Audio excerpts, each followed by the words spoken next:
మాజీ ఎంపీ వంగా గీత జనసేనలో చేరతారా? వైఎస్ఆర్ కాంగ్రెస్ పార్టీకి దూరంగా ఉన్నారా? అందుకే సైలెంట్గా వ్యవహరిస్తున్నారా?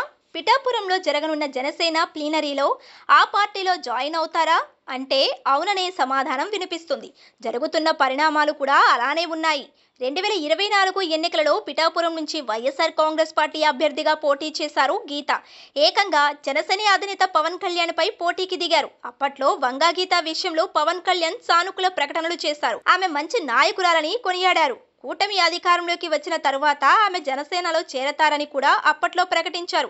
ఇప్పుడు అదే నిజమైనట్లు కనిపిస్తుంది. తాజాగా జనసేనలోకి భారీగా వైఎస్ఆర్ కాంగ్రెస్ పార్టీ నేతలు చేరేందుకు సిద్ధపడుతున్నట్లు సమాచారం. పిఠాపురంలో జనసేన ఆవిర్భావ దినోత్సవం నిర్వహిస్తున్న సంగతి తెలిసిందే. ఈ నెల 14న జనసేన ప్లీనరీ పేరుతో కార్యక్రమ నిర్వహణకు అన్ని ఏర్పాట్లు చేస్తున్నారు. ఆ వేదికపై భారీగా చేరికలు ఉంటాయని ప్రచారం జరుగుతుంది. ఇప్పటికే కాకినాడ మాజీ ఎమ్మెల్యే పెండ్యం దొరబాబు జనసేనలో చేరేందుకు నిర్ణయం తీసుకున్నారు. పవన్ కళ్యాణ్ ను ప్రత్యేకంగా కలుసుకుని పార్టీలో చేరేందుకు సిద్ధంగా ఉన్నట్లు చెప్పుకొచ్చారు. అందుకు పవన్ కళ్యాణ్ సైతం అంగీకరించడంతో జనసేనలో చేరేందుకు అన్ని ఏర్పాట్లు చేసుకుంటున్నారు.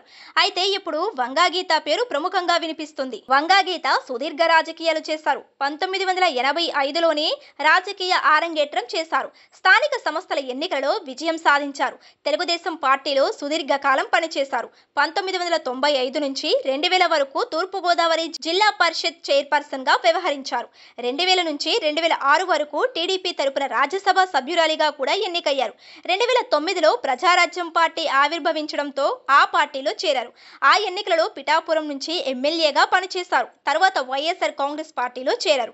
2014లో పోటీ చేసి ఓడిపోయారు. 2019లో కాకినాడ పార్లమెంట్ స్థానం నుంచి వైఎస్ఆర్ కాంగ్రెస్ పార్టీ అభ్యర్థిగా పోటీ చేసి గెలుపొందారు.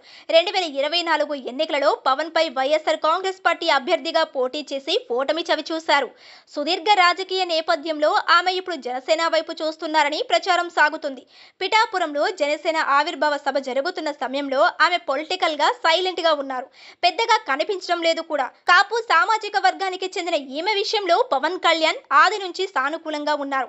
అందుకే ఆమె జనసేనలో చేరేందుకు దాదాపు నిర్ణయం తీసుకున్నట్లు సమాచారం. మరి ఏం జరుగుతుందో చూడాలి.